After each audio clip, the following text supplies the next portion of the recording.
ஆதவர்ஜுனா அவர்கள் பேசின ஒரு வீடியோ ஒன்று சமீபத்தில் வைரல் ஆச்சு. ஆதவர்ஜுனா அவர்கள் எடப்பாடி பழனிசாமி அவர்கள் குறித்து பேசிய ஒரு வீடியோ பயங்கர வைரலா பரவியது. அப்புறம் அடுத்த நாளே திரு ஆதவர்ஜுனா அவர்கள் அது குறித்து ஒரு அறிக்கை வெளியிட்டாரு. எங்க கட்சியில எல்லோரும் தாந்தோண்டித்தனமாகலாம் செயல்பட முடியாது, எதுவாக இருந்தாலும் எங்க தலைவருடைய ஆணை, அவர் என்ன சொல்றாரோ அந்த அடிப்படையில் தான் கட்சியினுடைய எல்லா நிர்வாகிகளும் நம்ம செயல்படும். இப்போ அது வந்த விளக்கம்ங்கிறது கட்சியோட விளக்கமாக தான் பார்க்கணும். உண்மை, எங்க தலைவர் சொல்லாம ஆதவர்ஜுனா அவர்கள் அறிக்கை வெளியிட வாய்ப்பே கிடையாதுங்க. தாவேக்கா பாமகவுடன் கூட்டணி அப்படின்னு போயிட்டு இருக்கு. ஆனால் அங்கே பாமகலே பல பிரச்சனை போயிட்டு இருக்கு. மருத்துவர் அவர்களுக்கும் அன்புமணி அவர்களுக்கும் ஒரு பிரச்சனை போயிட்டு இருக்குது. அது அவங்க கட்சி பிரச்சனை. அதுல நம்ம தலையிடுவது சரியாக இருக்காது. இருந்தாலும் தமிழக வெற்றி கழகம் பாட்டாளி மக்கள் கட்சியோடு கூட்டணி குறித்து எந்த பேச்சுவார்த்தையும் நடத்தல. வெற்றி பெற வேண்டும் என்பதற்காக எல்லா கட்சியோடையும் கூட்டணி வச்சிட முடியாது. அதுக்காக போய் பிஜேபியோட கூட்டணி வைக்க முடியுமா? அண்ணாமலை அவர்கள் ஒரு வீடியோ வெளியிட்டிருந்தார், பேசியிருந்தார் இந்த அண்ணா பல்கலைக்கழக மாணவி குறித்து. அந்த தீர்ப்பை நம்ம வரவேற்கணும். ஆனா அந்த தீர்ப்பு சாதாரணமாக கிடைக்கல. பல அடக்குமுறைகளை தாண்டி, பல நெருக்கடிகளை தாண்டி தமிழ்நாட்டில் எல்லோரும் தன்னெழுச்சியாக போராடியதால் நீதிமன்றத்தின் மூலமாக அந்த நீதி கிடைத்திருக்கு. ஆளுங்கட்சி பல வகைகளில் அந்த ஞானசேகரனை காப்பாற்றுவதற்கு பல முயற்சியை முன்னெடுத்திருக்கிறாங்க. பாதிக்கப்பட்ட அந்த மாணவியினுடைய வழக்கறிஞர் பேட்டி கொடுத்திருக்கிறார். திமுகவின் ஆதரவாளரை காப்பாற்றுவதற்கு பல முயற்சிகளை இந்த ஆளும் திமுக அரசு செயல்பட்டது. ஆனா ஜனநாயகம் வென்றது. ஆனாலும் யார் அந்த சாருங்கிற கேள்வி இருக்கு. உண்மையிலே இருக்குங்க. உங்களுக்கு இருக்கா இல்லையா? அறம் நாடு நேயர்களுக்கு அன்பு வணக்கம். இன்று நம்மோடு இணைந்திருப்பவர் தமிழக வெற்றி கழகத்தின் கொள்கை பரப்பு இணை செயலாளர் லயோலா மணி அவர்கள். பிரதர் வணக்கம். வணக்கம் பிரதர். தாவேக்கா குறித்து சில விஷயங்களுமே வந்துட்டு இருக்கு. அது அண்ணாமலை எல்லாருமே ஆக்டிவாக இருக்கும்போது தாவேக்கா அப்போது வருது, போராட்ட காலத்துக்கு வருது, விஜய் அவர்கள் வருகிறாரு. 13 ஷூட்டிங் முடிஞ்சதுக்கப்புறம் ஒரு முழு வீச்சில் அந்த ஜூன் மாதத்திலிருந்து செயல்படுவார் அப்படின்னு முன்பாகவே சொல்லியிருந்தீங்க. பொறுத்து வந்து பார்ப்போம். இந்த நேரத்தில் ஆதவர்ஜுனா அவர்கள் பேசின ஒரு வீடியோ ஒன்று சமீபத்தில் வைரல் ஆச்சு. அது கொடுத்து அவர் சொல்லியிருக்காரு, இதனால் கட்சியாக ஒரு விளக்கமோ அல்லது எதுவுமே பரவலை, ஃபோன் பேசினார் தளபதி அவர்கள் அப்படிங்கிற மாதிரி ஒரு செய்தி வந்துச்சு. என்ன நடந்தது? ஏன்னா இவர் ஒரு விளக்கம் கொடுத்துட்டு விலக்கி விட்டார். ஏன்னா ஒரு கட்சி கூட்டணி குறித்து கட்சியில் இருக்கக்கூடியவர் பேச முடியுமா? அதுக்கு தலைமை என்ன ரியாக்ட் பண்ணுச்சு, அல்ல தலைமை எதுவுமே ரியாக்ட் பண்ணலையா அப்படிங்கிற பல்வேறு கேள்விகள் இருக்கு. இல்லை, அது ஆதவர்ஜுனா அவர்கள் எடப்பாடி பழனிசாமி அவர்கள் குறித்து பேசிய ஒரு வீடியோ பயங்கர வைரலாக பரவியது. அப்புறம் அடுத்த நாளே திரு ஆதவர்ஜுனா அவர்கள் அது குறித்து ஒரு அறிக்கை வெளியிட்டார். நான் தெரியாமல் பேசிட்டேன், இதுக்கப்புறம் நான் பேச மாட்டேன், அரசியலில் நிறைய படிப்பினைகளை நான் கற்றுக்கொண்டிருக்கிறேன் அப்படின்னு தன் தவறை உணர்ந்து அவர் ஒரு அறிக்கை வெளியிட்டிருந்தார். அந்த அறிக்கையை அவராக வெளியிட்டிருக்க மாட்டார்.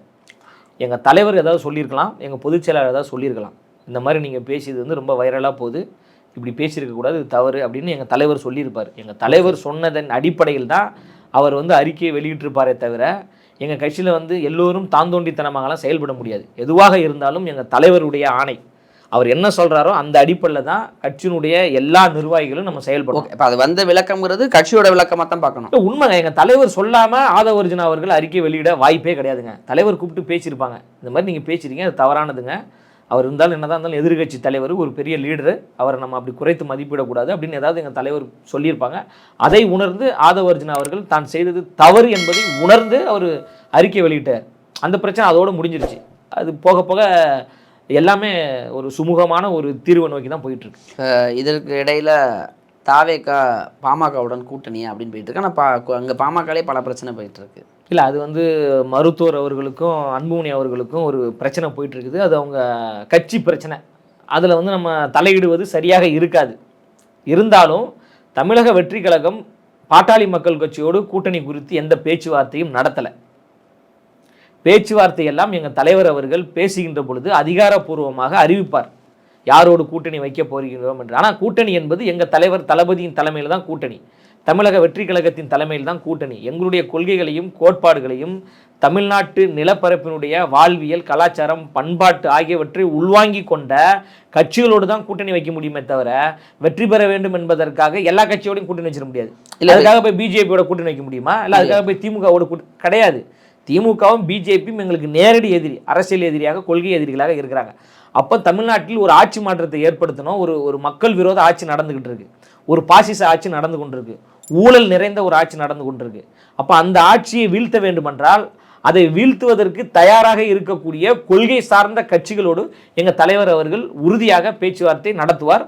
அந்த பேச்சுவார்த்தையின் அடிப்படையில் எங்கள் தலைவரை தலைமையாக ஏற்றுக்கொண்டு, தமிழக வெற்றி கழகத்தை தலைமையாக ஏற்றுக்கொண்டு யாரெல்லாம் வருகிறார்களோ அவர்களை எல்லாம் தாயுள்ளத்தோடு, அன்புள்ளத்தோடு ஒரு அண்ணனாக எங்கள் தலைவர் தளபதி அவர்கள் அரவணைப்பார். மிகப்பெரிய ஒரு மெகா கூட்டணியை எங்கள் தலைவர் உருவாக்குவது உறுதி. பாஜகவை எதிரின்னு சொல்லிட்டீங்க. இப்போ பாஜகவை எதிரி தான், பாமகவும் எதிரி தான் சொல்கிறது தான் விசிகாவுடைய வழக்கம். நிச்சயமாக இருவரையும் ஒரு தட்டில் வைத்து பார்க்குறது, அது போன்றதெல்லாம் பார்க்குறாங்க, ஒரு ஜாதி கட்சியாக பார்க்குறாங்கன்னு வச்சுங்க. ஐ மீன் இந்த வேறுபாடுகள் இல்லாத இடங்களில் தான் நாங்கள் கூட்டணி போவோம், அதான் எங்கள் கொள்கைன்னு நீங்கள் சொல்கிறீங்க. அப்படி இருக்கும்போது பாமகவோட கூட்டணி சாத்தியமா? ஏங்க, யாரோடு கூட்டணி வைக்க வேண்டும் என்பதை பொதுக்குழுவில் முழு அதிகாரம் எங்கள் தலைவருக்கு கொடுக்கப்பட்டிருக்கு. கூட்டணி குறித்து எந்த கட்சியோடு பேச்சுவார்த்தை நடந்து கொண்டிருக்கு, எந்த கட்சி கூட்டணிக்கு வந்தால் வெற்றி வாய்ப்பு சாத்தியமாகும் என்பதெல்லாம் குறித்து கட்சியினுடைய தலைவராக இருக்கக்கூடிய எங்கள் வெற்றி தலைவர் அவர்களுக்கு தான் அதிகாரம். அந்த கூட்டணி குறித்தெல்லாம் முறையாக அவர் அறிவிப்பார். ஆனால் பல கட்சிகள் எங்களோடு பேசி கொண்டிருக்கிறாங்க, எங்கள் தலைவரோடு பேசி கொண்டிருக்கிறாங்க, எங்கள் பொதுச் செயலாளரோடும் பேசி கொண்டிருக்கிறாங்க. மிகப்பெரிய ஒரு மாற்றம் என்பது ஜூன் 22 எங்கள் தலைவருடைய பிறந்த நாளுக்கு பிறகு தமிழ்நாட்டு அரசியலில் பல மாற்றங்கள் நிகழப் போகிறது. அதற்கான சாத்தியக்கூறுகள் உருவாக போகிறது. இல்லை, அந்த நாம் தமிழர் வருமா? யார் வருவாங்க, யார் வரமாட்டாங்க என்பதெல்லாம் போக போக உங்களுக்கு தெரியுங்க. இன்னும் ஒரு காட்சிகள் மாறப்போகுது, களம் மாறப்போகிறது. திரும்ப திரும்ப சொல்கிறோம், நம்மளுடைய பிரைமரி எதிரிகள் யாருன்னு பார்த்தீங்கன்னா திமுக, பாஜக. அதை தாண்டி யாரெல்லாம் கூட்டணிக்கு வந்தால் சரியாக இருக்கும் என்பதை எங்கள் தலைவர் தீர்மானிப்பார். அதற்கான வேலைகள் நடந்து கொண்டிருக்கு. அப்போ நாம் தமிழரோட கூட்டணி அமைப்பு வர்றதாலும் வாய்ப்பு இருக்குங்கிறதா சொல்ல வரீங்க? கூட்டணி உருவாக்கக்கூடிய வேலைகள் நடந்து கொண்டிருக்கு, பேச்சுவார்த்தைகள் நடந்து கொண்டிருக்கு. ஆனால் எந்தெந்த கட்சிகள் கூட்டணிக்கு வருவார்கள் என்பதெல்லாம் இன்னும் ஒரு 6 மாதத்துக்கு பிறகு உங்களுக்கு அதிகாரப்பூர்வமாகவே எங்கள் தலைவர் பேசிடுவாருங்க. அதுக்கு முன்னாடி தலைவரோட சுற்றுப்பயணம் இருக்குல்ல, தமிழ்நாடு முழுவதும் சுற்றுப்பயணம் இருக்குது. அந்த சுற்றுப்பயணத்துக்கு முன்னாடி பூத்து கமிட்டி 2வது மாநாடு நடைபெற போகுது. கோயம்புத்தூரில் முதல் மாநாடு, இப்போ அடுத்து 2வது பூத் கமிட்டி மாநாட்டிற்கான இடம் தேர்வு செய்யப்பட்டு விட்டது, தேதியும் உறுதி செய்யப்பட்டு விட்டது. அது குறித்து இன்னும் ஓரிரு நாட்களில் எங்கள் பொதுச் செயலாளர் அவர் அதிகாரப்பூர்வமாக அறிவிக்க போகிறாங்க. இன்னும் இப்போ தான் 2 கட்டமாக தான் பரிசீலிப்பு விழா நடந்திருக்கு. இப்போ 3ஆம் கட்டம் 4ஆம் கட்டம் என்று இன்னும் 1000 மாணவர்களுக்கு பரிசீலிப்பு விழா நடைபெற போகுது. அதற்கான வேலைகள் நடந்துக்கிட்டு இருக்கு. பொறுப்பு போடாத மாவட்டங்களில் மாவட்ட செயலாளர்களை எங்கள் தலைவர் அவர்கள் மிக விரைவில் அதிகாரப்பூர்வமாக அறிவிக்க போகிறாங்க. 28 சார்பு அணிகள் இருக்கு. அந்த சார்பு அணிகளுக்கு உண்டான பொறுப்பாளர்களை நியமிக்கக்கூடிய வேலைகள் நடந்துகிட்டு இருக்கு. அதற்கான நேர்காணல்களை எங்கள் பொதுச் செயலாளர் அவர்களும் கட்சியினுடைய மற்ற முன்னணி தலைவர்களும் நடத்தி கொண்டிருக்கிறாங்க. பல வேலைகள் கட்சியில் நடந்துகிட்டு இருக்கு, உள்கட்டமைப்பு வேலைகள் நடந்து கொண்டிருக்கு. அதனால ஒரு மிகப்பெரிய அரசியலில் தாக்கத்தை ஏற்படுத்தக்கூடிய ஒரு இடத்துல தமிழக வெற்றி கழகம் செயல்பட்டு கொண்டிருக்கு. நீங்கள் 22க்கு பிறகு பார்க்க தானே போறீங்க. நிச்சயமா நீங்கள் சொல்கிற பார்த்தா ஜூன் 22 பல நபர்கள் இணைவாங்க அப்படின்னு அதற்கான வாய்ப்புகளும் இருக்குது. முக்கியமான ஆளுமைகள் எல்லாம் கட்சியில் இணைய போகிறாங்க, இணைந்து பணி செய்வதற்கான வாய்ப்புகள் இருக்குது. பல பேர் இந்த திமுக ஆட்சி கூடாது என்பதில் மிக தெளிவாக இருக்கிறாங்க. அப்போ நீண்ட காலமாக இந்த மண்ணுக்காக போராடிய பல ஆளுமைகள் தமிழக வெற்றி கழகத்தில் இணைந்து எங்கள் தளபதி வெற்றி தளபதியினுடைய கரத்தை வலுப்படுத்துவதற்காக தயாராகிட்டாங்க. அதற்கான காலம் தீர்மானிக்கப்பட்டு விட்டது, இணைப்பு விழாக்கான தேதியும் குறிக்கப்பட்டு விட்டது. இப்போ சமீபத்தில் அண்ணாமலை அவர்கள் ஒரு வீடியோ வெளியிட்டிருந்தார், பேசியிருந்தார். இந்த அண்ணா பல்கலைக்கழக மாணவி குறித்து பல விஷயங்களை பேசியிருந்தார். இப்போ நீங்களுமே அதெல்லாம் போராட்டத்தெல்லாம் முன்னெடுத்தீங்க, நிறைய ஃபுல் ஃப்ளெஜ்டாக வந்தீங்க. அந்த தீர்ப்பு வரவேற்றிருந்தாலும் நிறைய அடுத்தடுத்த கேள்விகளை வச்சுருந்தாங்க. அது போன்று இல்லை, அதை ஃபஸ்ட்டு எப்படி பார்க்குறீங்க, நீங்கள் எப்படி பார்க்குறீங்க? இல்லை, அது உண்மையிலே நீதி வென்றதுன்னு தான் நம்ம பார்க்கணும். நீதிமன்றத்தின் மூலமாக மிக சிறப்பான ஒரு நீதியை கொடுத்துருக்குறாங்க. அந்த தீர்ப்பை நம்ம வரவேற்கணும். ஆனால் அந்த தீர்ப்பு சாதாரணமாக கிடைக்கல. பல அடக்குமுறைகளை தாண்டி, பல நெருக்கடிகளை தாண்டி தமிழ்நாட்டில் எல்லோரும் தன்னெழுச்சியாக போராடியதால் நீதிமன்றத்தின் மூலமாக அந்த நீதி கிடைத்திருக்கு. ஆளுங்கட்சி பல வகைகளில் அந்த ஞானசேகரனை காப்பாற்றுவதற்கு பல முயற்சியை முன்னெடுத்திருக்கிறாங்க. பாதிக்கப்பட்ட அந்த மாணவியினுடைய வழக்கறிஞர் பேட்டி கொடுத்திருக்கிறார்.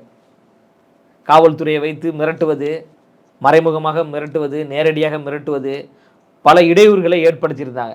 இதையெல்லாம் தாண்டி தான் அந்த பெண்ணுக்கு நீதி கிடைச்சிருக்கு. ஆனால் இருந்தாலும் இன்று வரைக்கும் தமிழ்நாட்டு மக்களுக்கு யார் அந்த சார் என்பதில் இன்னும் சந்தேகம் இருக்குது. இதுக்கு பின்னாடி நிறைய பேர் இருக்கிறாங்க. இதே போன்று பல பெண்கள் பாதிக்கப்பட்டிருக்காங்க என்பதில் எந்த மாற்று கருத்தும் கிடையாது. இந்த ஒரு பெண்மணிக்கு மட்டும்தான் இப்படி நடந்துச்சு அப்படின்னு நம்ம சொல்லிட முடியாது. பல பெண்கள் பாதிக்கப்பட்டிருக்கிறாங்க. அந்த சகோதரி துணிச்சலாக வந்தாங்கல்ல, நான் பாதிக்கப்பட்டேன், ஆனால் இந்த குற்றவாளி அவளை சீக்கிரம் விட்டுறக்கூடாது, இவனுக்கு தண்டனையை வாங்கி தரணும் அப்படின்ற ஒரு உணர்வோடு தைரியத்தோடு வந்தாங்களே, அந்த பெண்மணியை நம்ம மனப்பூர்வமாக பாராட்டி தான் ஆகணும். தமிழ்நாடு முழுவதும் சகோதரிகள் போராடினாங்க, பத்திரிகையாளர்கள் போராடினாங்க, எதிர்கட்சிகள் எல்லோரும் போராடினாங்க. இன்னும் வரைக்கும் எல்லாருக்கும் யார் அந்த சார்ன்ற ஒரு கேள்வி இருக்குது. அந்த பாதிக்கப்பட்ட பெண்மணியை அந்த வழக்கறிஞரிடம் சொல்லியிருக்கிறாங்க, ஏன் இந்த ஒருத்தரோட நிறுத்திட்டாங்க, ரொம்ப மனசு கஷ்டமாக இருக்குது, இதுக்கு பின்னாடி நிறைய பேர் இருக்கிறாங்க, கண்டுபிடிக்கணும் அப்படின்னு அந்த பெண்மணி சொல்கிறாங்க. அப்படின்னா இதுக்கு பின்னாடி ஒரு முக்கியமான ஆளுமைகள் சிலர் இருக்க வாய்ப்பு இருக்கிறது. காலம் உண்மையாக அதற்கான உண்மையான குற்றவாளியை கண்டுபிடிக்கல. இல்லை, அவர் அப்படி தான் அண்ணாமலை வந்து அதை அடுத்தடுத்து கேள்வி கேட்டார். ஒரு வட்ட செயலாளருடைய பேரை இழுத்து, கோட்டூர் சண்முகம் நினைக்கிறேன், அவருடைய பேரை இழுத்து விடுறாரு. அதற்கு பிறகு வந்து மா சுப்பிரமணியம் அவர்களை ஏன் விசாரிக்கலைங்கிறாரு, ஏன்னா அவர்கிட்ட பேசியிருக்காரு. இல்லைங்க, அது தவறுங்க. அதாவது ஒருத்தரை வந்து இவர் தான் குற்றவாளின்னு ஃபிக்ஸ் பண்ணதே தப்புன்றேன். காவல்துறை ஆணையாளர் வந்து என்ன பண்ணார், ஞானசேகரன் தாங்க குற்றவாளி, வேறு யாருமே இல்லைங்க அப்படின்னு சொல்லும் போதே நமக்கு ஒரு சந்தேகம் வருது. ரெண்டாவது, ஒரு பாதிக்கப்பட்ட பெண்மணி புகார் கொடுக்குறாங்க அப்படின்னா அந்த புகார் வெளியில் வரவே கூடாது.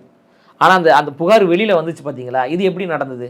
அப்போ இது எல்லாமே வந்து அந்த பெண்ணுக்கு கொடுக்கப்பட்ட மன அழுத்தம், அந்த பொண்ணுக்கு கொடுக்கப்பட்ட மிரட்டல்.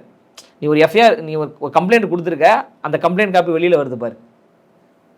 வேற பெண்கள் யாராவது பாதிக்கப்பட்ட பெண்கள் இதே போன்ற தைரியமாக வந்து கம்ப்ளைண்ட் கொடுத்துடக்கூடாது என்பதற்காக மற்ற பெண்களுக்கும் கொடுக்கப்பட்ட ஒரு மறைமுக மிரட்டல். அது மறைமுக எச்சரிக்கை மிரட்டலுங்க, அது மறைமுக மிரட்டல். அது அதில் எந்த மாற்று கருத்தும் கிடையாது.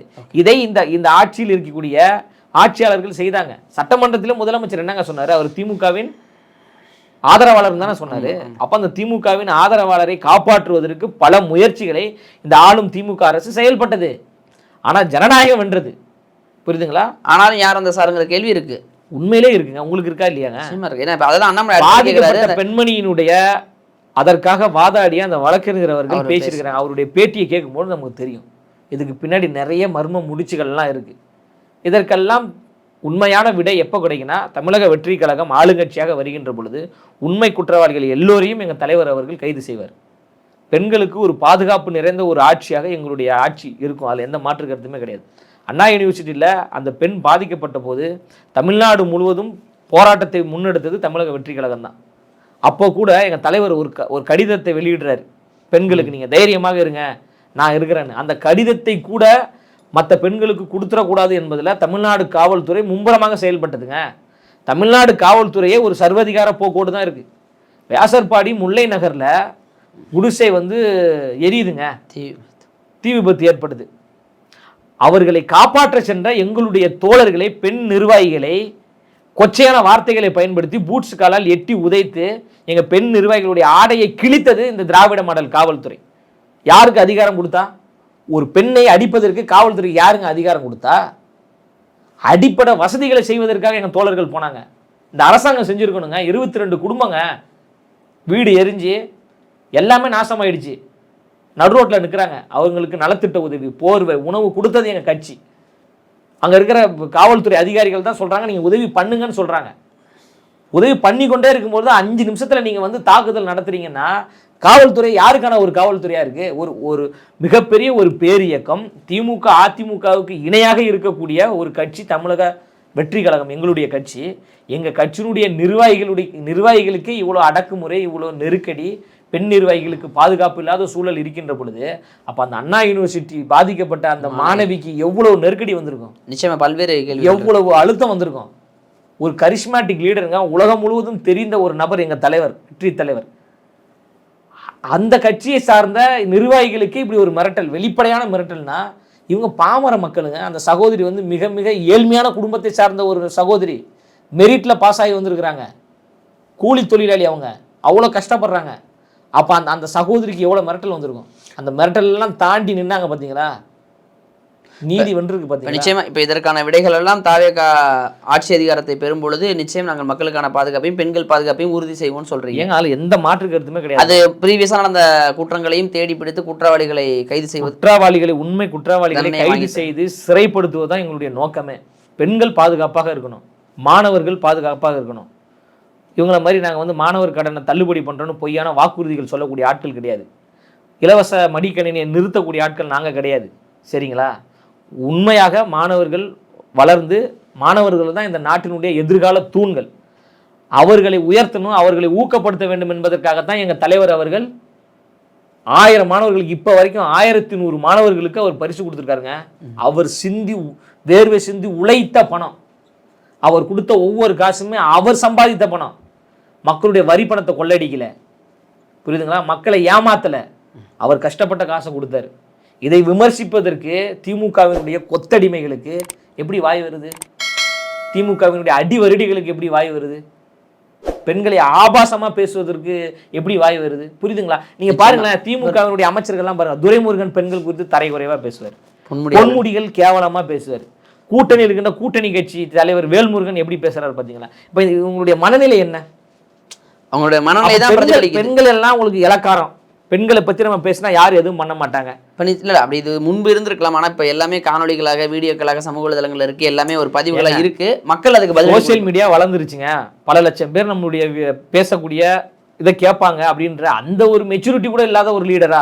அது அப்படி பார்க்கறத விட இந்த காலம் வந்துருச்சு, அதனால முகத்திரை வெளிப்பட்டுருச்சு, மக்கள் தண்டனை கொடுப்பாங்க. அதுதான் சொல்றேன். அதாவது நீங்க இப்ப பேசக்கூடிய உங்க வார்த்தை தாங்க தீர்மானிக்கும். ஒரு வார்த்தை கொல்லும், ஒரு வார்த்தை வெல்லும். இப்போ வேல்முருகன் பேசிய வார்த்தை அவருடைய முகத்திரை கிழித்ததா இல்லையா? உங்களுடைய இத்தனை ஆண்டு கால உழைப்பு சிதைஞ்சிருச்சா இல்லையா? உங்களுக்கு கேள்வி கேட்க நான் உட்காந்து கேள்வி கேட்கறேன்ல, பதில் சொல்ல வேண்டிய இடத்துக்கு வேல்முருகன் தள்ளப்பட்டாரா இல்லையா? இதுக்கு நீங்க பதில் சொல்லி ஆகணுமே. காலத்தின் கட்டாயங்க. நீங்க எங்களை ஏமாத்தலாம், எங்களிடம் நீங்க மன்னிப்பு கேட்காம இருக்கலாம், ஆனா தமிழ்நாட்டு தாய்மார்களிடம் நீங்க மன்னிப்பு கேட்டே ஆகணும். தமிழ்நாட்டு பெண் பிள்ளைகளிடம் நீங்க மன்னிப்பு கேட்டே ஆகணும். புரியுதுங்களா? அதனால அண்ணன் வேல்முருகன் அவர்கள் எவ்வளவு விரைவாக நீங்க மன்னிப்பு கேட்க முடியுமோ மன்னிப்பு கேளுங்க என்பது என்னுடைய ஒரு தாழ்மையான ஒரு வேண்டுகோள். நிச்சயமாக நிறைய விஷயங்கள் பகிர்ந்துக்கிட்டீங்க. நீங்கள் தாவேக்கா அதை எப்படி முன்னெடுப்பீங்க, பல பிரச்சனைகளுங்கிற சில விஷயங்களையும் சொல்லியிருந்தீங்க. அண்டு தமிழக வாழ்வுரிமை கட்சி தலைவர் வேல்முருகன் அவர்கள் பேசுகிறது குறித்து ரொம்ப டீப்பாக நிறைய பேசியிருந்தீங்க. கட்சியின் குரலாகத்தான் நான் பேசுகிறேங்கிற ஒரு விளக்கத்தையும் கொடுத்துருந்தீங்க. நிச்சயமாக நேரம் கொடுத்ததற்கு நன்றி. நன்றி.